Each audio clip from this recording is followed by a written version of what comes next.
नमस्कार, सभी का एक बार फिर स्वागत है आजीवन दर्शन चैनल में। फिर हम दोनों उपस्थित हैं सामने, मैं अरुण और संतोष कुमार जी। आजीवन दर्शन के इस क्रम में आज हम लोग पढ़ेंगे सद्गुरु रैदास की वाणी को जानेंगे। सद्गुरु रैदास ने भी अपनी वाणी में बहुत कुछ सिखाया अपने बच्चों को, अपने समाज को, कैसे जीवन को जिया जाए, कैसे एक उत्कृष्ट जीवन, गरिमामय जीवन कैसे प्राप्त किया जाए और समाज, घर गृहस्थी को कैसे उन्नति की तरफ ले जाया जाए, इसके बारे में रैदास साहब ने बहुत ही अच्छी अच्छी वाणियाँ लिखी हैं। उसी क्रम में एक वाणी इस तरह से जो संतोष जी पढ़ेंगे। जैसा कि आप लोग जानते हैं कि आजीवक समुदाय श्रमशील जातियों का समुदाय है जो श्रम करके अपनी आजीविका कमा कर और वह आजीविका ईमानदारी का होता है, उनका जीवन सदाचारी का होता है। तो आजीवक समाज में सदाचार और ईमानदारी का बहुत महत्व है।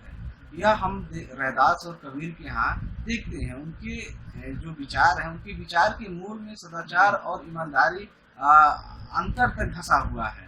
तो एक समाज के विकास का जो पद है उनका श्रम से संबंधित है, उसको हम देखते हैं। श्रम को ईश्वर जान के जो पूजे दिन रैन, रैदास तिन्हें संसार में सदा मिले सुख चैन। यानी कहने का मतलब है कि जो श्रम यानी अपने कर्म को ही ईश्वर मानता है और उसको ही ढाता है, यानी उसमें मन लगा के काम करता है, उसको जीवन में सफलता मिलती है, संसार में उसकी प्रतिष्ठा बढ़ती है।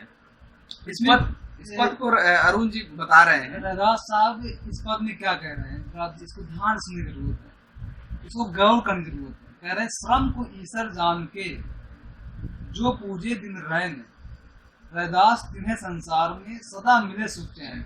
इसका मतलब है कबीर साहब काम करने पर जोर दे रहे हैं।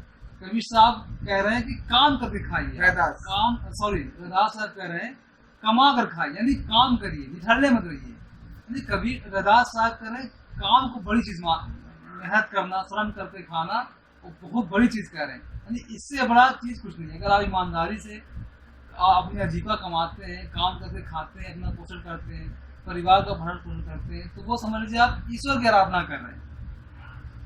तो यही है, यानी आप चूंकि हमारी जो आजीविका कौम है वो कमा कर खाती है, यानी बिना काम के भोजन ग्रहण नहीं करती है। ना वो भीख मांगती है, ना चोरी करती है, ना डकैती डालती है, ना घूसखोरी करती है, ना रिश्वतखोरी करती है।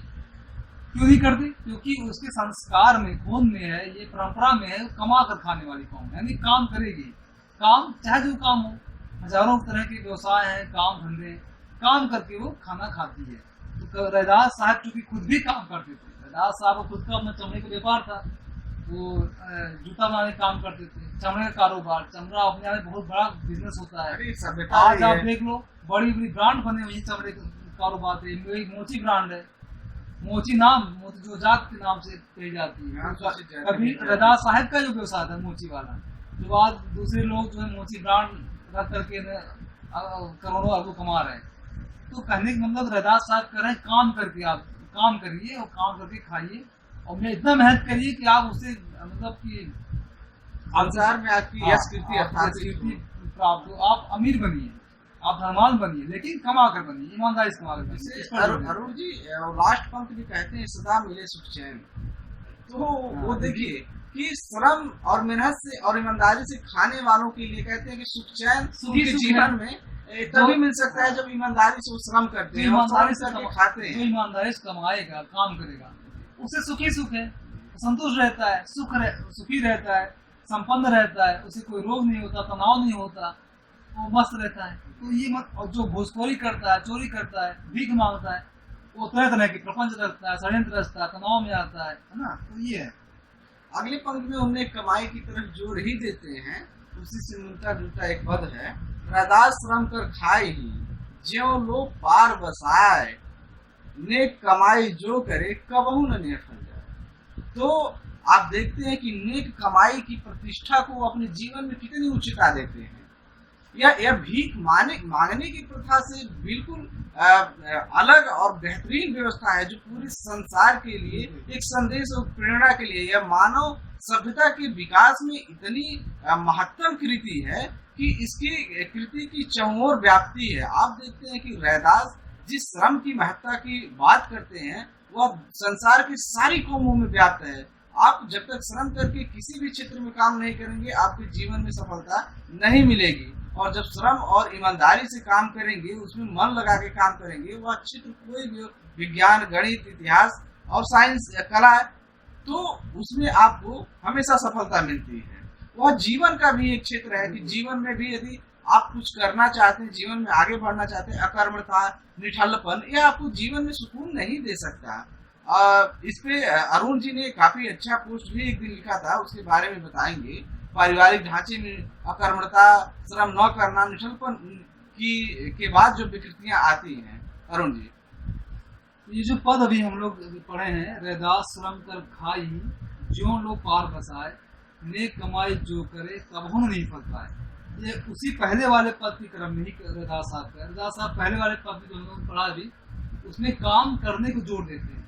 इसमें क्या करें, वो काम कैसा हो, ईमानदारी का काम हो। चोर भी काम करता है, चोरी वाला। लेकिन रैदास साहब कहें नेक कमाई, यानी ईमानदारी से आप काम करो।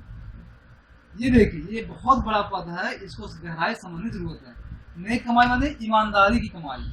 यही से जो है मनुष्य बनता है, जानवरों की श्रेणी से अलग हो जाता है। जब मनुष्य जानवरों की श्रेणी में था तो क्या करता था, धन संग्रह करता था, दूसरे का भोजन, दूसरे का हक अधिकार छीन लेता था। जैसे जानवर लोग झपटी मार के खाना खाते हैं।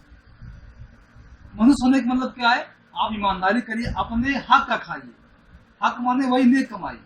तो कबीर साहब देखिए मनुष्यता की कितनी बड़ी बात करते हैं। नेक कमाई यानी मेहनत की कमाई खाना, ये अपने आप में बहुत बड़ी मनुष्यता है, मनुष्य होने का प्रमाण है। जो मनुष्य चोरी करके खा रहा है, ईमानदारी से नहीं खा रहा है, भ्रष्टाचारी करके खा रहा है, वो मनुष्य नहीं है। इसका मतलब मनुष्य हो ही नहीं सकता। वो फिर मनुष्यता की बात कैसे करेगा। तो कबीर और रैदास साहब की बात कितनी बड़ी है, इसमें बहुत बड़ा ये गहरा अर्थ है। नेक कमाई जो करे कबहू नहीं फल जाए। तो नेक कमाई ईमानदारी से कमाता है, उसका घर बार फलता फूलता है, उसके बच्चे उन्नति करते हैं, वो भी खुद उन्नति करता है। तो हम आजीविकों को अपनी इस परंपरा को, कबीर रैदास साहब की इस वाणी को नहीं भूलनी चाहिए, हमेशा अपनी जुबान पर रखनी चाहिए। धन्यवाद।